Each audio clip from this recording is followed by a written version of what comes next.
Hi guys! Magandang gabi! Welcome back po dito sa Gandara SRU channel for showbiz update. Andito na naman nga po akong muli nagbabalik. Ang nagmamaganda ninyong kachismosang Kimpang, wala na nga pong iba si Gandara upang maghatid sa inyo ng latest update and fresh happenings patungkol kina Kim Chiu and Paolo Avellino.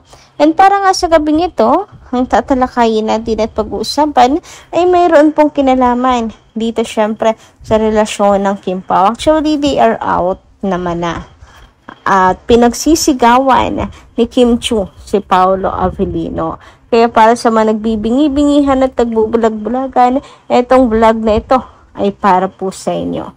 Pero bago po ang lahat, sa mga di pa nakaka-subscribe sa ating channel, maaari lamang na pindutin po ninyo ang subscribe button at notification bell na nandyan sa baba para mag-updated po kayo at ma-notify tuwing may bago tayong chika at balita hinggil sa Kim Pao.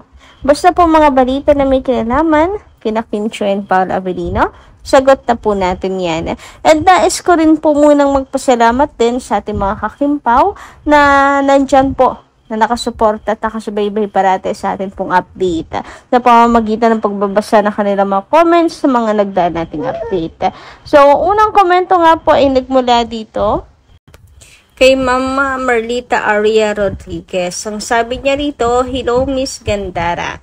Ganda naman ang morning natin. Asan ang mga kalaban? Bakit blanco ang comment section mo? Asan ang mga bashers? Bakit wala kayo?" Wala eh. Natameme rin sila. Kahit po saglit. Paano ba naman? Hindi lang po sina Kim and Paolo. Alam di ba? Nung nakaraan sina Kim and Paolo talaga yung tina-target. Pero hindi umuubra. Si Kim and Paolo mismo nang babasag sa strategy nila. Then, ang naisip nila, Kim Pao, fans. Mga fans naman, ang kanila pong tirahin. Kasi yung nga naman, kung walang foundation, walang supporters sila Kim and Paolo, ihina ang fans, mawawala na rin ang tambalan. Kaso, eto.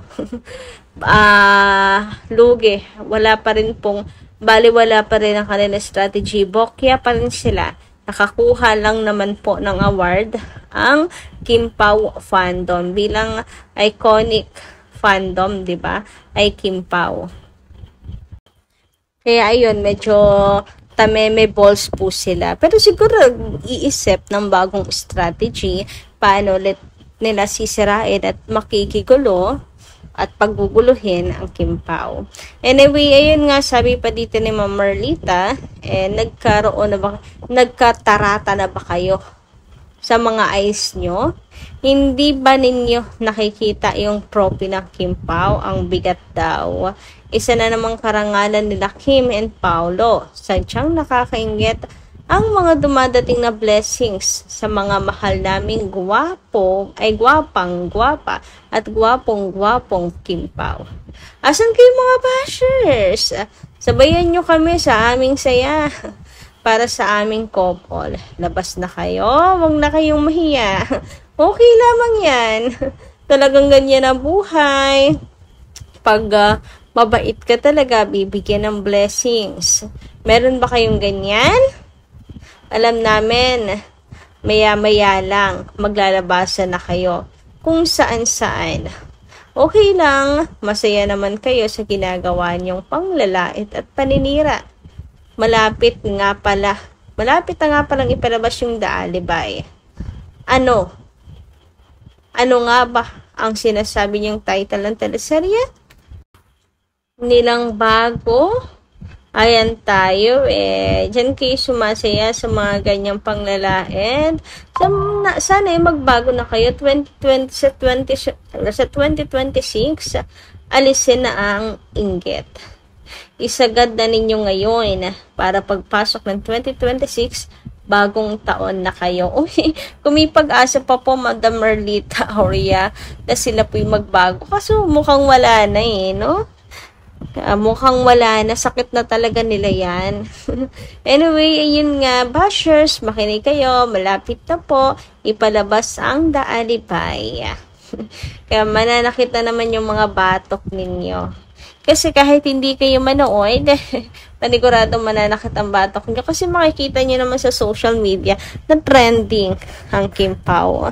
Na viral ang The Alibaya. Na taas ng ratings. Ewan ko na lang talaga ano mangyayari sa inyo kung mananatili kayong mga bitter sa buhay. Samantala, sabi naman dito ni Luz Malco, maganda ring gabi and shout out. Sabi niya, congratulations mga Kim Pao Lancia. Funny, we just proved to all the bashers that when we show power, no one can beat us. We deserve to be the best because our Kim Pao is the best. No more, no less. Congratulations everyone. And congratulations Kim Pao fandoms, and of course Kim and Paolo. Sa mga fandom natin dyan, maraming salamat po sa pagsuporta kina Kim and Paolo. To our fellow supporters nila Kim Chiu, lalo na sa talagang nakabuntot po sa kanila, maging malayo man ang kanilang lugar. Kudos, salute, maraming salamat. Ayan, syempre kapag ganyan lagi ka nakabuntot, sunod-sunod pa naman po ang event, ang mga blessings sa buhay nila Kim and Paolo. Syempre marami ka ng bagay na mapapalagpas o mapapalipas House chores, sariling buhay, sariling pamilya, ganyan. Kaakibat na yan ng pag-idolize. Pero okay lang, hindi naman po maling tao ang ating iniidolo. Samantala, sabi naman dito ni Ma'am Rosemary Diano, magandang gabi and shout out. Yan ang sabi ko, Miss Gandara, sa comment ko. Iba yung chemistry nila. Pakikita mo talaga sa titig ni Paolo na in love siya kay Kim at pareho silang kinikilig sa isa't isa. Kaya maraming fans na gusto sila. Si Paolo kasi, ini-express niya sa titig ang gusto niyang sabihin kay Kim. Kaya nga sabi ni Kim sa interview nila sa MediaCon, nang my love will make you disappear about titig. Kaya tinanong ni Kim si Paolo, kailan mo ba ako tinititigan? Sabi ni Paolo, kung may intent daw. Kung may intent, ano kaya yun? Kung gusto na nilang kumain or kung mag-script reading sila. Kaya nga kinikilig ang mga kasama nila. Especially kung magtitigan na daw sila. Pero hindi rin makatagal si Kim. Kahit mag-perform sila out of town, makikita mo talaga sa video, may times na iba talaga ang titig ni Paolo kay Kim. Kaya doon sa Cebu, nung nag-perform sila, pag tinititigan ni Paolo si Kim, sabi ni Kim in Bisaya, nanapod na iyong tinanawan ay, ano daw po? Nanapod na iyang tinanawan ay, meaning in Tagalog, nandyan na naman ang titig niya. Natutunaw si Kim sa titig ni Pao. Kaya sabi ni Wilma Dasens, hindi daw kinakaya ni Kim titig ni Pao. Sabi ni Kim, hindi daw madaldal si Paolo, kaya dinadaan sa mata yung daldal niya. Meaning to say, expressive yung eyes niya. Nangungusap na mga mata. In other term, ayan, napakalinaw, Madam Rosemary Diano. Nakakamanghha rin si Paolo Avellino, no? Sa mata niya dinadaan. Ayan, mata niya ang nangungusap. Kapag, alam mo yun, kapag mayroon siyang gustong sabihin sa isang tao, tititigan niya lang. Kagaya ni Kim, na lagi po siyang nakatitig dito. Hoy, speaking of lagi, talagang tunay na lagi, walang etchos, walang pang bobola. Kasi kita niyo naman, kahit picture taking, kahit groovy, nako po, lahat nakatingin sa camera, bukod tanging si Paolo ay nakatitig kay Kim. Ang daming ganyang eksena na si Pao, kay Kim talaga nakatingin, hindi po sa camera. Talagang hilig yan titigan si Kim na para bang ayaw niyang mawawala ito sa kanyang mga mata. Hindi pong in love, crush na crush, ganyan. Kung makatingin kay Kim, gandang-ganda, ayaw mawawala sa kanyang paningin. Anyway, dumako naman nga po tayo dito sa mga bashers na panayhanap ng ebidensya kina Kim and Paolo, lalo na sa relasyon ng Kim Pao, na lakas daw mga Alaska ng mga fans na hindi daw inano si Jay, hindi daw inamin, etc. Sa para bang inamin na si Kim Chiu. Nga, ganyan. Naghahanap na ebidensya na sila na talaga ni Kim. And kung may pagkakaiba ba kay Lin daw si Kim pagdating kay Paolo. Hindi pa ba sapat sa kanila itong sinabi ni Paolo sa interview na to? Kung pakikinggan nyo lang, no, kay Paolo mismo nang gagaling na. Naghahanap kayo ng ebidensya nila pag ni Paolo Abilino. Lalo na pagdating po sa resto. Diba? Talagang nag-date po ang Kim Pao.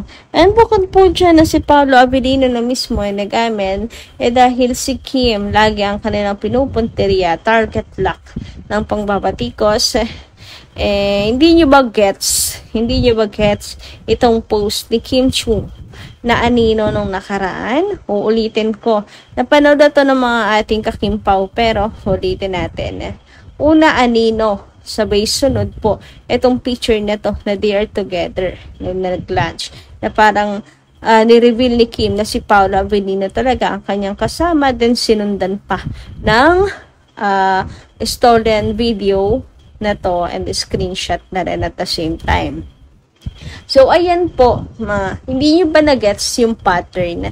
Yung pattern mula sa anino na para bang nire-reveal nga ni Kim doon pa lang sa, hindi na kinakailangang itago sa anino. Kami talaga yan, ni Paolo Abilino. Then these things na very mag-jowa coded. Diba? Doon pa lang nireveal at pinagsisigawan na ni Kim si Paolo Abilino na hindi po kinakailangan nila parating magtago. Kaya siguro ganoon ang post ni Kim Chiu before nung sila po ay nasa diba? Kaya, ayan. Matuturing po talaga na out na ang Kim Pao. Kim Pao is out. Not secret ang relasyon nilang dalawa. Napaka-public po. It's just that, lang po kayo, hindi makagets sa nais iparating ng Kim Pao. So, yun lang muna guys sa ating update. Maraming salamat po sa inyong pakikinig. So, kita-kits lamang po tayo sa muli po nating chikahan.